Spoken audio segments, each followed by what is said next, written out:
Let's talk about Akon, because he recently had an interview with DJ Vlad, and this is what he had to say.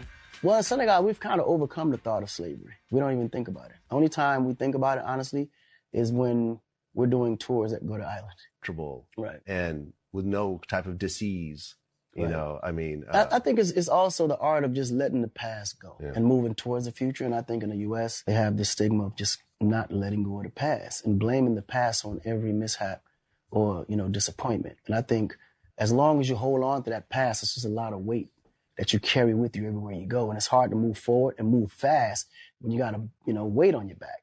Right. You just got to let it go. There's also been no reparations, and there's been, you know. Yeah, but unfortunately, man, like, it's not like America is going to take the initiative to do it.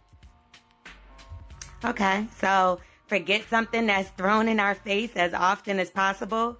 Between the slave movies and the Confederate monuments that our president threatened to imprison people for 10 years for breaking them down, why are slave masters and slave owners being praised to this day, but we supposed to forget about it?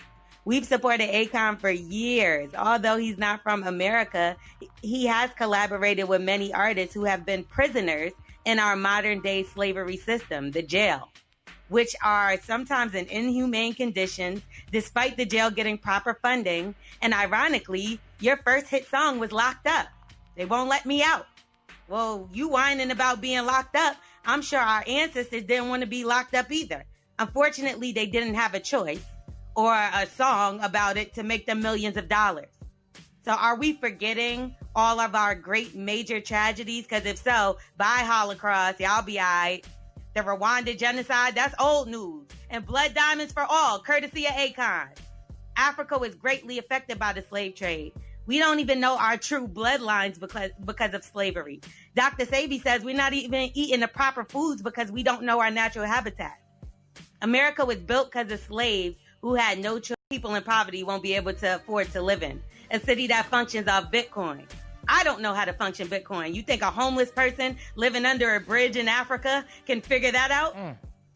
That's a city for the rich, and that's cool. We celebrated you for this, a black man building his own city, and that's great. Unfortunately, when we built our own city, it got burnt down. Ever heard of Black Wall Street? Sorry, that's dwelling on the past. Let's not talk about that. I don't know about you, Akon, but we don't turn our backs on our history. And actually, our last names are still our slave owners' names, so how do we ignore that?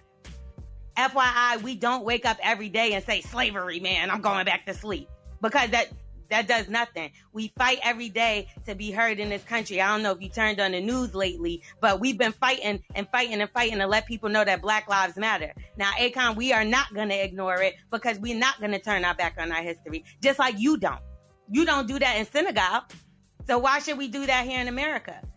Now, I'm going to stand up for my bloodline, whether I know them or not, and know that they did not deserve to be enslaved and imprisoned or any of that. Killed, murdered, beaten, raped. I can go on. We supposed to forget all this? We have to go through the pain of what happened, then we're still going to talk about it. Absolutely correct.